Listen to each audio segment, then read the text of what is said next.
Ladies and gentlemen, welcome to a unusual midweek episode. Today we are going to be talking about the 2026 routes have been revealed for Springtime Surprise. There's the 5K, the 10K, and the 10 mile. We're going to go through the three of them. We're going to talk about what we think is good and areas where we may be slightly disappointed. Lauren, how are you? I'm so excited to do this episode. Anything to do with Springtime Surprise, and I'm there with bells on. It's my first ever runDisney race. What? There with bells on. Bells on? Yeah, that means that you're there, you're ready, you're sorted, you're excited for it. I don't know where it's come from, but it's probably an old English phrase. But yeah, I absolutely cannot wait to do my first ever runDisney race. I know it's not the big marathon weekend one, but I don't care. I'm just going to be running through Disney, and that's all I care about. That is fair. And so we will not dilly-dally any longer. The routes then, we'll start with the 5K. This is on the Friday. So the theme for this one, Judy and Nick, Judy and Hops, that's a strange thing to say, is obviously from Zootopia. By the way, I don't know if you've heard, sorry for the sidebar, everybody. Have you heard the theory that Zootopia 2 is just an apology to a guy that Disney may or may not have stolen the script of Zootopia from? No. It's a whole thing. Anyone who's interested in a podcast, if you go for a run or whatever, the Malcolm Gladwell is a Canadian author, and he has a podcast called Revisionist History. 2-part episode. They're like 40 minutes and 30 minutes. Honestly, highly recommended. You have to watch Zootopia 2 first, which is on Disney Plus now. You have to watch Zootopia 2 first, but honestly, huge fan. Moving swiftly back to the Springtime Surprise, we're starting in what will become the infamous EPCOT car park. Lauren, how excited are you to get used to the EPCOT car park? Yeah, so I've heard a lot about the infamous EPCOT car park when you are doing runDisney races, and you become very au fait with it, as you'll probably see in the next few slides. It features in every single one, and it is for, as you can see, a mile pretty much. And yeah, I mean, I think it's not going to be too bad at the start of the race because I'm excited. We'll have had the fireworks and running under the, the archway. We'll be a bit buzzing, so I'm not too bothered about it for the 5K because I know what's to come in the 5K, and your 1 mile's just that bit of a warm up, isn't it? So I'm not too worried about it for that one. Yeah, the Epcot car park is going to be our start and finish point, but clearly we head out east, and then we come through some of the maintenance routes, back roads, whatever you want to call them, and we come past Test Track, and then we take a south turn, and we're running the incorrect way around. This is a point of contention. Please do let us know in the comments whether or not you should start in Mexico or if you should correctly start in Canada. Let us know. The race, however, we don't have a choice. So going through Mexico, going around the World Showcase Pavilion, there is only one water stop. I mean, it's 5K, that's fair enough. Yeah. I would like to remind people there are no balloon ladies on the 5K. There is no backstop time. I'm sure if you took too long, they'd try and shepherd you through. They're not going to leave you all day. But this then takes us over the bridge next to the International Gateway, through past Figment. We parallel the land and we make a right turn, and then we're underneath running underneath Spaceship Earth when the lights are on and everything, and it's dark. Because it is still probably going to be dark. We'll have finished this race by sort of 6 in the morning. And then we finish in the Epcot car park. Lauren, the 5K route, for some people, and actually the 5K, they've opened up more slots for the 5K recently. For all of the 5Ks, because a lot of people want to do them, because you don't have to be a runner or an athlete by any means. Much more accessible. Yeah, exactly. So, a lot of people want to do it, and so we'll just go and do it. The 5K, I don't hold out too much hope or chagrin for, and that'll be the Friday. The Saturday, though, is where things begin to change, because the Saturday is the 10K. This is themed after Winnie the Pooh and Tigger. I think it's a really cute theme. I'm quite a fan for that one. So, Lauren, do you wanna talk us through what the heck is going on here? Yeah, so it all looks really complicated, doesn't it? But obviously, as you can see, you start again in the Epcot car park. You're going around onto the road, around the outside, fully round the outside, round the outside, if you know that song.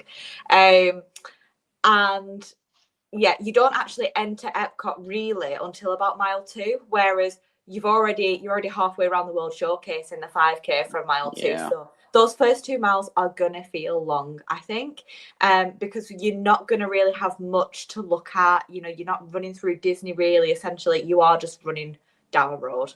So yeah, I think that's where that bit is going to be tough. Obviously, you've got the correct way around the World Showcase again. And then we go through into, is that the boardwalk? I think that's the boardwalk. Yeah, so after you pass through France and you get to the International Gateway, you then run round the boardwalk and past the beach club. Yeah, which would be really nice because I've only really been there, you know, kind of halfway around.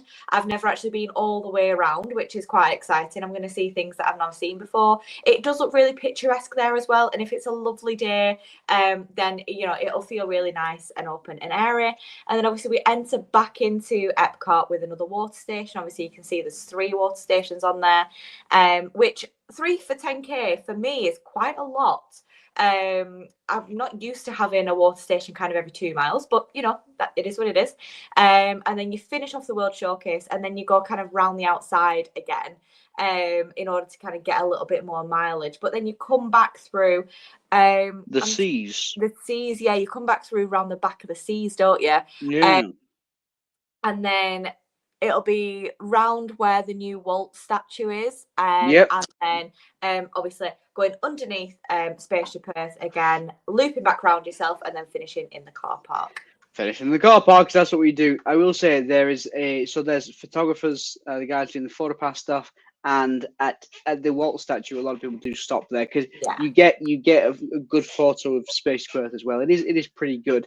Of course, 10K. Depending on what you do in terms of as a runner or just anyone who's interested at all, you may think that 10K is a long way, and for you that might be the case. We think, as I look at the 10K this time compared to the 10K I did in January of last year, it was so cold in January of last year when I was doing Dopey. The 10K, honestly, even just to get started, my legs felt so heavy. I was just, but clearly fine by the end. There is, of course, one more to do with the Springtime Surprise Challenge, and that is the 10-miler. 10-miler, then this is obviously a little bit more involved. You do go through 2 parks on this one, so we take a similar start to the 10K basically until we get past the boardwalk, and then instead of turning right, continuing around after mile sort of 3.2. 3.3. Instead of continuing around to go to the beach club, we make a left and we run on a path that I didn't know existed until I did the marathon.